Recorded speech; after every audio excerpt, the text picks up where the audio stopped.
Hola humanos, soy el médico pasante del Servicio Social, Gómez González Rayaldeir, dignúmero del Instituto Politécnico Nacional, Dirección de Apoyo a Estudiantes, División de Prestaciones y Atención a la Salud del Departamento de Atención a la Salud del Servicio Médico Central Zacatenco. Vengo a compartirles un video en lo que se refiere al 17 de mayo. Ese día, en concordancia con las recomendaciones de la Organización Mundial de la Salud, se celebra la prevención y el diagnóstico oportuno de la hipertensión arterial. La hipertensión arterial es una enfermedad que, como todos sabemos, algunos tendrán algún conocido o familiar, afecta a la población mexicana de manera muy importante. Bueno, por eso mismo es importante, digámoslo así, prevenirla o alguna vez ya se tiene, controlarla. Esto para prevenir las complicaciones que muchas veces van a ser los causantes de los decesos o de los gastos médicos o familiares en cuestiones económicas como anímicas, porque esto te va a provocar problemas renales, te puede provocar infartos cerebrales que a la larga te van a hacer disfuncional, cosas así. En un principio queda definir qué es la presión arterial. Digo, antes de saber o tratar de saber lo que es qué es un hipertenso, hay que saber lo que es la presión o la tensión normal. La presión arterial se define como la fuerza con la cual la sangre bombeada por el corazón impacta sobre la pared de la arteria. O sea, el corazón cuando bombea sangre, la sangre va con una aceleración y al momento de encontrarse con la pared de la arteria la golpea. Esa fuerza es la presión arterial. Usualmente uno tiende a concebir a la arteria como un tubo inerte. Es un error. Recordemos que las paredes de las arterias están recubiertas por células, o sea, la arteria en sí es una estructura viva. Así que cada vez que la sangre golpea la pared de la arteria, provoca un daño en la estructura.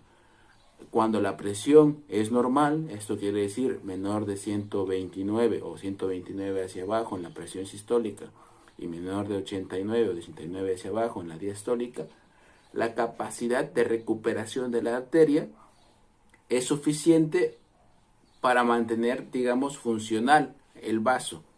Cuando uno tiene hipertensión arterial y esto sucede de manera crónica, la fuerza, como es muy superior a la capacidad de recuperación del vaso, va a provocarle un daño crónico. O sea, esto es a la larga que va a ser el causante en su mayoría de los casos de las complicaciones asociadas a la hipertensión, llámense problemas renales, llámense infartos cerebrales u otro tipo de patologías, la celulitis, por ejemplo.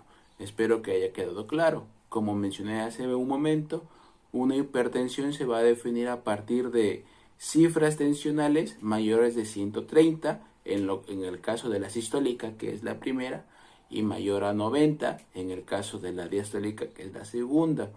El diagnóstico también es un poquito difícil, no crean que por tener solamente una cifra de esas medidas ya usted va a ser hipertenso. No, se requiere al menos de 3 tomas de manera separadas, pero con un paciente en condiciones de reposo, sin ningún estrés. O sea, es un poco difícil hacer un diagnóstico claro de la hipertensión arterial. Claro, si llega y manifiesta cifras tensionales de 150 o 100, el diagnóstico se hace más evidente porque nadie sano va a tener esos límites, a menos que se trate de una crisis de ansiedad o algo así. En fin, en la población mexicana solamente la mitad de todos los pacientes hipertensos, que representan un cuarto de la población, está en tratamiento o está controlado. Esto quiere decir, en México somos 125 millones de habitantes. Un cuarto de la población equivaldría a 37.5 millones de habitantes. De esa población, solo la mitad está en tratamiento. La otra mitad se desconoce hipertensa o se conoce hipertensa y no quiere seguir tratamiento. Eso solamente son los censos para considerar que el pronóstico de estas personas a la larga va a ser la disfunción probablemente y va a traer gastos no solamente para el gobierno, sino para sus familias y pues para toda la economía familiar, llamémoslo así. Esto no quiero decir que sea culpa de ellos, obviamente hay fallos donde sea, tanto en el gobierno como en las familias. Y dentro del contexto de la pandemia es muy importante recalcar que son los pacientes hipertensos los que se han visto principalmente susceptibles a desarrollar la forma grave de la enfermedad.